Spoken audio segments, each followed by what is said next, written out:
Hermanos, tengan todos ustedes un feliz sábado. Voy a invitarlos para que inclinen su rostro. Vamos a orar antes de iniciar con esta pequeña reflexión. Oremos, bendito Padre, que tu morada está en el cielo. Te agradecemos, Señor, en este día porque podemos conectarnos contigo de manera especial, porque todo nuestro día hoy, Señor, nuestros pensamientos se orientan a ti. Ayúdanos para que en esta hora tú dirijas este espacio, este momento, que todo cuanto digamos aquí, Señor, pueda ser dirigido por tu Santo Espíritu. Te imploramos una bendición en esta hora, en los méritos de Cristo Jesús. Amén. Bien, quiero iniciar la reflexión de hoy hablando un poquito acerca de uno de los dos grandes desconocidos que tiene la humanidad y la ciencia actualmente.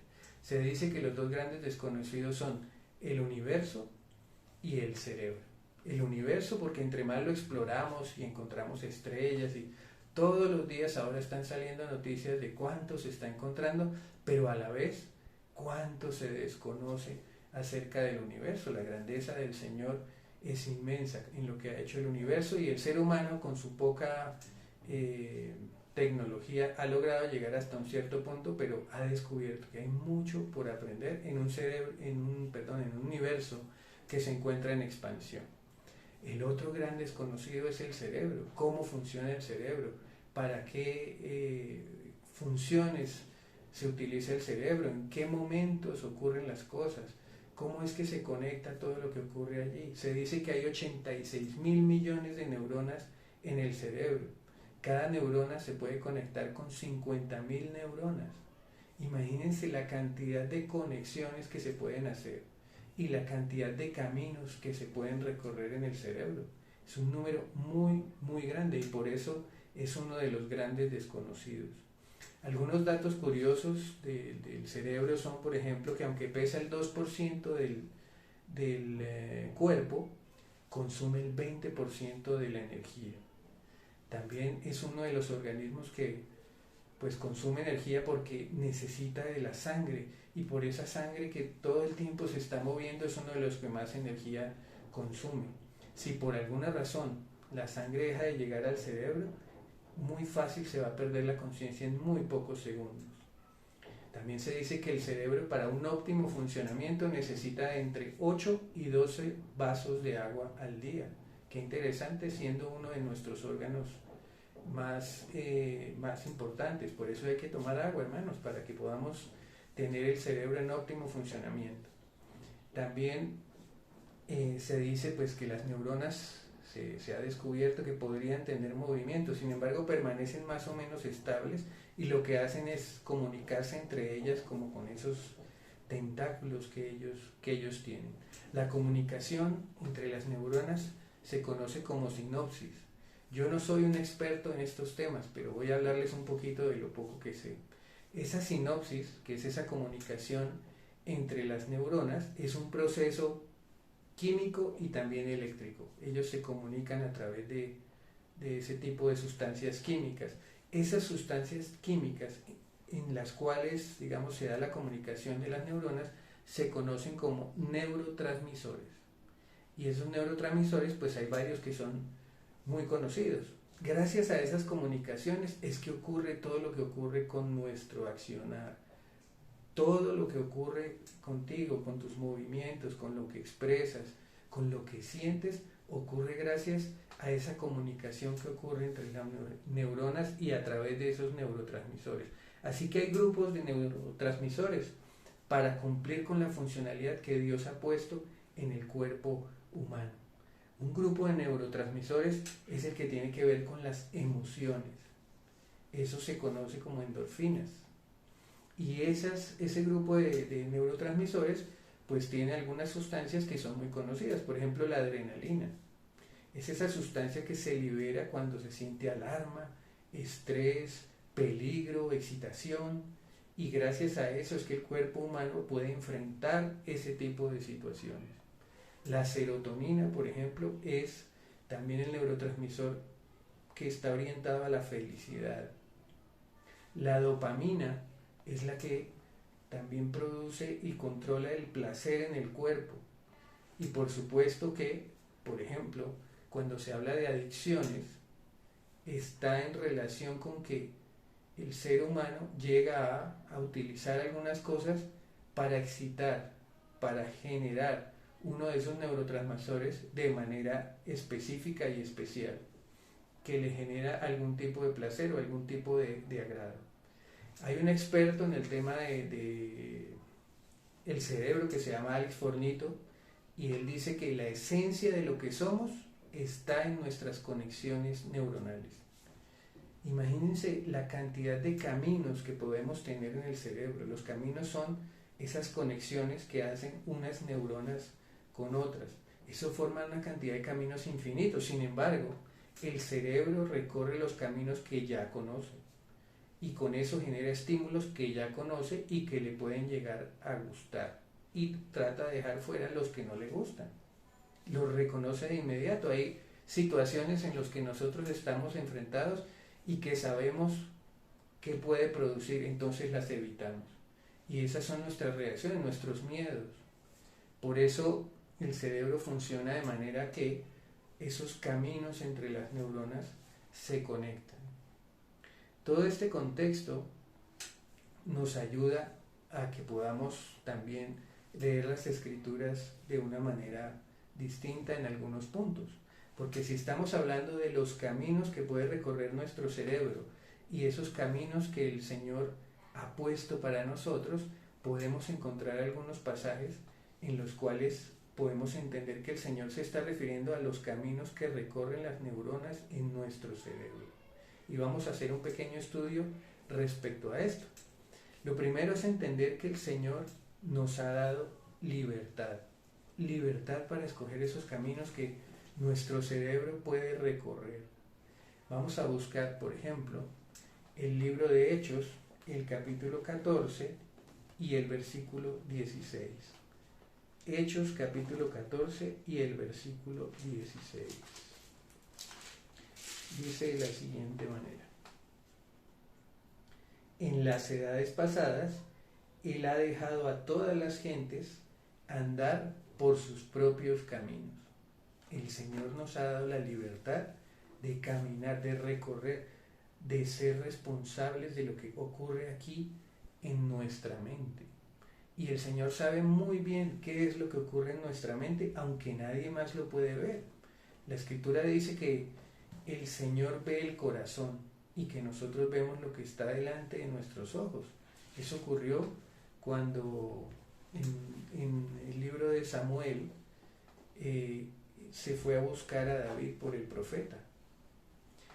Dice Primera de Reyes, el capítulo 8 y los versículos 38 y 39. Primera de Reyes, capítulo 8, versículos 38 y 39. Dice así: toda oración y toda súplica que hiciere cualquier hombre, o todo tu pueblo Israel, cuando cualquiera sintiere la plaga en su corazón, y extendiere sus manos a esta casa, tú oirás en los cielos, en el lugar de tu morada, y perdonarás y actuarás. Qué linda promesa. Y darás a cada uno conforme a sus caminos, cuyo corazón tú conoces, porque solo tú conoces el corazón de todos los hijos de los hombres. La Biblia dice que ni siquiera nosotros conocemos esos caminos muchas veces, sino que el Señor conoce muy bien esos caminos que hay en mi mente, que a veces se recorren. Sabe exactamente por dónde están transitando esos neurotransmisores y hacia qué caminos estamos llevando nuestra mente. Eso es algo que en la Biblia es muy claro. El Salmo 94, versículos 11 y 12, dice lo siguiente: Jehová conoce los pensamientos de los hombres, que son vanidad. Bienaventurado el hombre a quien tú, Jehová, corriges y en tu ley lo instruyes. El Señor está buscando sacarnos de nuestros propios caminos, de esos caminos que muchas veces son vanidad en nuestra mente. Y Él conoce muy bien tus caminos, los caminos que has recorrido esta semana, los caminos que has recorrido tu mente en esta noche que acaba de pasar, los caminos que recorre tu mente cada día y aquellos que frecuentas también. ¿Y qué está buscando el Señor? Sacarte de allí e instruirte y mostrarte nuevos caminos. ¿Cómo son esos malos caminos? El Salmo 10, versículos 4 y 5 dice lo siguiente.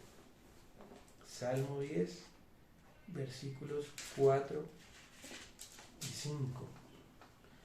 Saben que el Señor, con base en los caminos que una persona tiene, sabe si está con Él o no está con Él. Miren lo que dice el Salmo 10, versículos 4 y 5. El malo, por la altivez de su rostro, no busca a Dios. No hay Dios en ninguno de sus pensamientos. El Señor no aparece allá en esas conexiones que Él hace.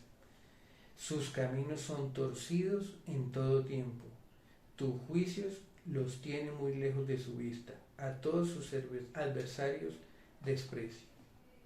El Señor nos instruye a través de su palabra y nos dice que aquello que es considerado malo es donde Dios no está.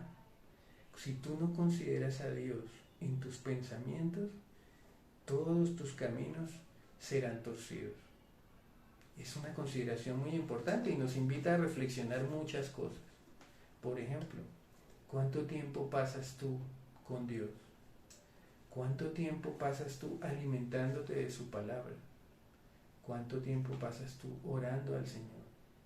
Es importante, porque si tú no enseñas a tu mente a que Dios tiene un rol principal, fundamental, tu mente va a tender a no tenerlo en sus caminos. Y eso te va a llevar por caminos torcidos, por caminos que no convienen, como dice la palabra del Señor.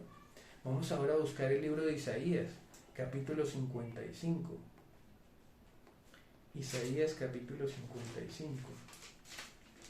Y vamos a buscar allí los versículos 7 y 8. Fíjense cómo la Biblia habla tanto de este tema.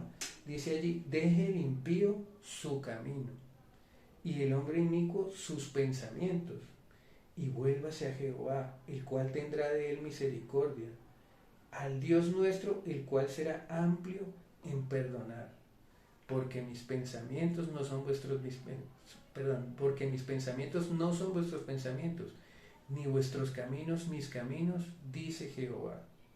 El Señor nos hace una promesa maravillosa, y es que si nosotros sembramos en nosotros el deseo de renovar nuestros pensamientos, de tomar otros pensamientos y volvernos al Señor, Él va a tener misericordia.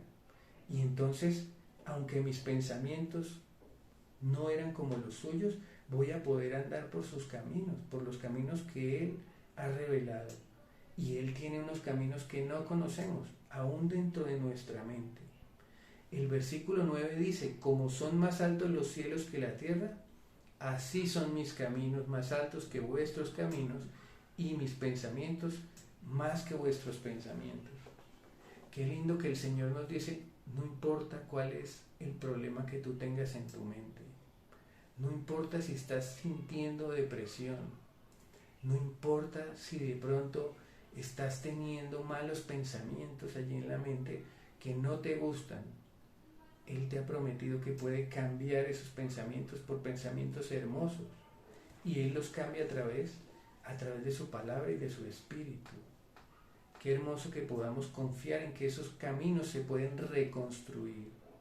Tal vez han pasado muchos años en tu vida, y tal vez en esos años has tenido muchas malas experiencias, y una y otra vez tu mente te lleva a recorrer esos caminos, recordando aquellas cosas que han pasado, reviviendo algún sufrimiento, o tal vez ahora mismo estás pasando por experiencias muy difíciles en esta época tan compleja. Pero el Señor en su palabra nos ha dicho que sus caminos son más altos que los nuestros. Y esa es una esperanza maravillosa para cada uno de nosotros en este día. Voy a llevarlos a otros pasajes donde el Señor nos habla de sus caminos, donde nos dice por dónde debemos transitar, donde nos muestra en su palabra qué deberíamos buscar. Y vamos a buscar algunos versículos allí. Vamos a empezar con Deuteronomio 8, versículo 6. Deuteronomio 8, versículo 6. Dice así: guardarás pues los mandamientos de Jehová, tu Dios, andando en sus caminos y temiéndolo. El Señor nos dice que debemos guardar sus mandamientos y que eso es andar por sus caminos. Ahora, nosotros ya sabemos que debemos transitar esos caminos. A veces nos cuesta, pero el Señor nos capacita para transitarlos. ¿Cómo? A través de que Él murió en la cruz, y dice la Biblia en el libro de Primera de Juan que a través del amor que vemos allí, nosotros produciremos un amor, porque dice la Biblia, nosotros lo amamos a Él porque Él nos amó primero, y el amor nos ayuda a transitar esos caminos de una manera fácil, no como un requisito, y eso lo hemos estudiado también recurrentemente. El libro de Proverbios, el capítulo 8 y el versículo 32 dice, ahora pues hijos, oídme, y bienaventurados los que guardan mis caminos. La palabra de Dios nos muestra cuáles son los caminos que debemos guardar, cuáles son los caminos que nosotros debemos transitar, es decir, qué es lo que deberíamos poner en nuestra mente. Y a veces permitimos que otras cosas entren en nuestra mente, y entonces esos recuerdos y esas imágenes y ese tipo de cosas hacen que nuestra mente quiera recorrer otros caminos distintos a los que el Señor quiere que nosotros transitemos. El Salmo 119 y el versículo 3 dice, pues no hacen iniquidad los que andan en sus caminos. Andar en los caminos que el Señor nos ha mostrado nos ayuda a alejarnos del mal. Y eso tiene que ver todo con la manera en cómo nosotros pensamos, con la manera en cómo nosotros alimentamos nuestra mente. El libro de Santiago, en el capítulo 1, nos habla acerca de cómo funciona el pecado. Es un capítulo, un pasaje muy conocido. Santiago capítulo 1. Perdón, voy a buscarlo. En Santiago capítulo 1 nos dice lo siguiente, vamos a leer los versículos 12 al 15. Aquí en mi Biblia hay un título que dice Victoria en la prueba. Y todo tiene que ver con tus pensamientos. Bienaventurado el hombre que soporta la tentación, porque cuando haya resistido la prueba, recibirá la corona de vida que Dios ha prometido a los que lo aman. Fíjense que aquí se habla de la tentación, y estamos hablando de los caminos que recorren nuestras neuronas, de los pensamientos. ¿Qué es la tentación entonces? ¿Qué sería la tentación? ¿Qué piensas tú que es la tentación?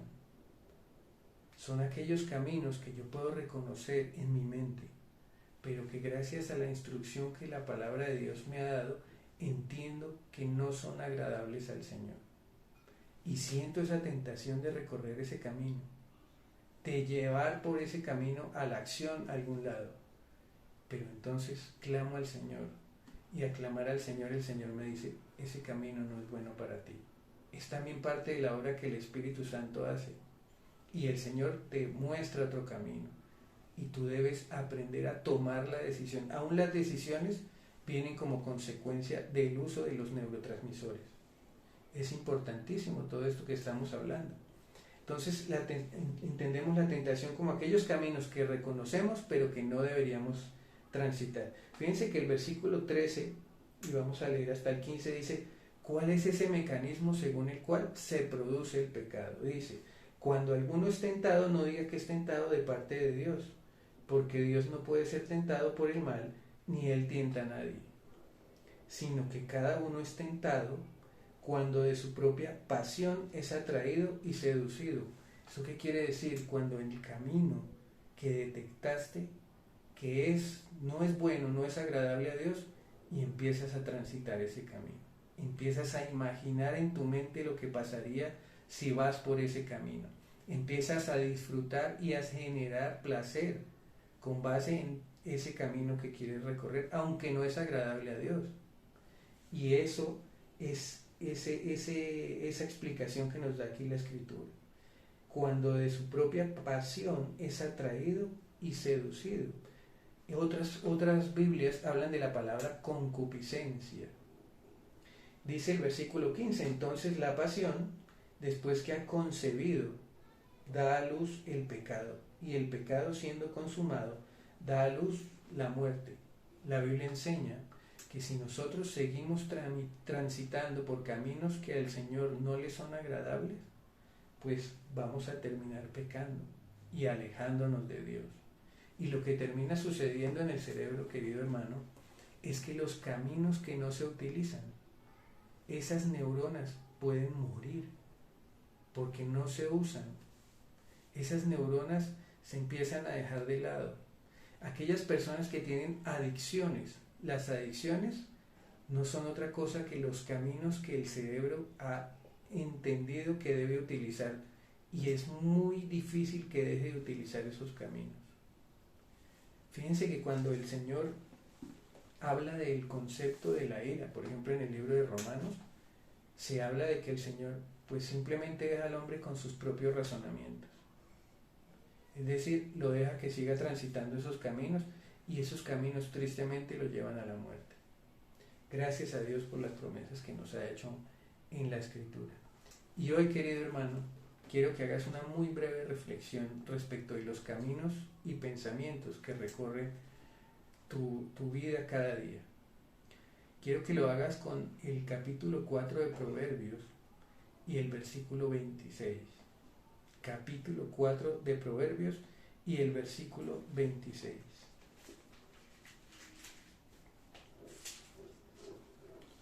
Dice lo siguiente: examina la senda que siguen tus pies, y sean rectos todos tus caminos. Yo quiero que hoy examines las sendas que recorren tus pies, pero antes de mover tus pies, las sendas que recorren tus pensamientos, para saber si estás o no andando por los caminos que el Señor te ha mostrado. Y si es así, vas a ser bendecido. Has sido bendecido con lo que sabes hasta hoy. Has sido bendecido con la palabra del Señor.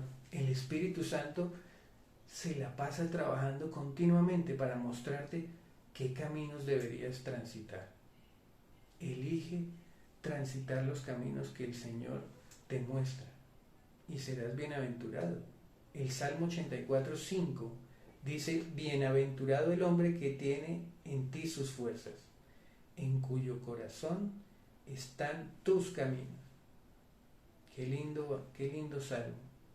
El Salmo 25, versículos 4 y 5 dice: muéstrame, oh Jehová, tus caminos, enséñame tus sendas, encamíname en tu verdad y enséñame, porque tú eres el Dios de mi salvación.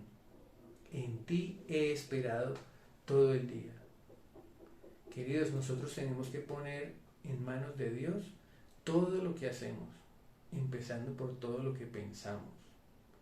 Y fíjense que el Señor, por eso dice en el libro de Proverbios, en el capítulo 16 y el versículo 3, dice lo siguiente, que nosotros debemos encomendar al Señor lo que hacemos. Dice allá: encomienda a Jehová tus obras, y tus pensamientos serán afirmados. Cuando nosotros oramos y abrimos la puerta para que el Señor sea el que nos muestre, el que nos dirige, Él nos muestra el camino y afirma nuestros pensamientos respecto de lo que tenemos que hacer. Voy a finalizar con el Salmo 17 y el versículo 5. Salmo 17 y el versículo 5. Dice así: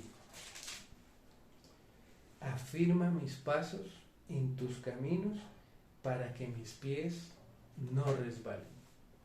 Cuánta información hay en la Biblia acerca de los caminos que el Señor quiere que nosotros recorramos en nuestra mente. Es una bendición para nosotros.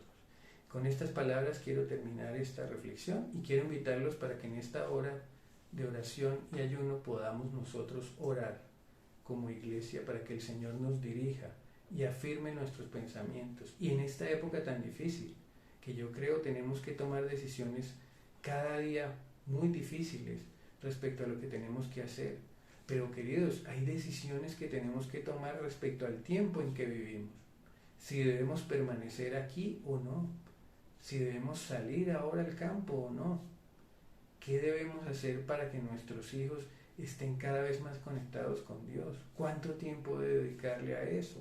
El Señor tiene que mostrarnos cada día y nosotros debemos poner en sus manos. Así que quiero invitarlos para que oremos en esta hora. Oremos. Nuestro Dios y nuestro Padre, que tu morada está en el cielo, te damos gracias, Señor, porque tú has tenido a bien mostrarnos tus caminos. Gracias por la claridad de tu palabra. Gracias por ese funcionamiento, Señor, que tiene el cerebro. Y porque aunque podamos transitar caminos que a veces son oscuros, tú nos has mostrado caminos diferentes a través de tu palabra. Te ruego, Señor, en esta hora que acompañes a cada hermano en sus pensamientos. Que cada día, Señor, él pueda disponerse a buscarte, a buscar tus caminos, a abrir tu palabra, a hablar contigo, a orar, a que el Espíritu Santo, Señor, le muestre el camino y él pueda tomar las decisiones de manera correcta. De igual manera cada uno de nosotros, Señor, que podamos estar junto a ti, que podamos, Señor, mostrar a otros lo que has hecho por nosotros, que decidamos, Señor, utilizar nuestras energías para hacer tu obra sobre la tierra. Te imploro en esta hora una bendición muy especial por aquellas personitas que conocemos de nuestra iglesia que están enfermas. De manera especial, Señor, pongo en tus manos a nuestra hermana Ivonne. Ha venido progresando en su salud, pero, Señor, queremos poner este proceso en tus manos. De manera especial también ponemos en tus manos a cada hermano en esta hora que pueda tener dificultades no solo de salud, sino también económicas. Guárdale, Señor, ayúdale a confiar en ti. La confianza en ti también es un camino que debemos recorrer. Ayúdanos, Señor, para transitar de tu mano y que podamos, como Enoc, caminar contigo, Señor, cada día de nuestras vidas. Te imploro una bendición también, Señor, por el pastor, por su esposa, por cada uno de los directores de los departamentos, por cada miembro de esta iglesia, para que pueda estar tomado de tu mano y confiado, Señor, en tu voluntad, en tu regreso. Ayúdanos, Señor, en esta hora, te lo rogamos y te agradecemos todo en el nombre de Jesús. Amén.